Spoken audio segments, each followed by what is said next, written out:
شكرا جزيلا. أنا راح أبعت لك العقد بكرة إن شاء الله. Maral Salame.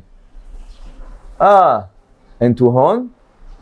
Alors, dans la vie, on comprend bien que si je parle dans une langue que je ne comprends pas et que mon interlocuteur parle une autre langue, eh bien, je vais avoir besoin d'un traducteur. Mais ce qu'on oublie plus souvent, c'est que même si on parle au fond la même langue, ce que je dis n'est pas forcément ce que l'autre va entendre. Par exemple, on a fait une étude en Israël, on a demandé à des gens ce qu'exprimait pour eux le mot compétition. Les hommes disaient compétition, c'est donner le meilleur de soi, c'est l'excellence, c'est d'être un champion. Et les femmes ont dit, en moyenne, c'est le stress, c'est la pression, c'est l'angoisse.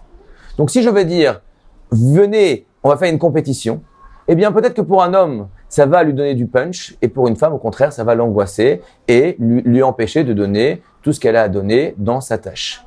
Ce qui est essentiel, c'est que lorsque je parle, je dois faire attention non pas juste à ce que je dis, mais à ce que l'autre va entendre. Lorsque Hachem vient parler à Myriam et à Aaron pour leur faire une remontrance, il leur dit la chose suivante. Shim'una. Et vient le commentateur Rashi et dit Enna et la lachon bakasha.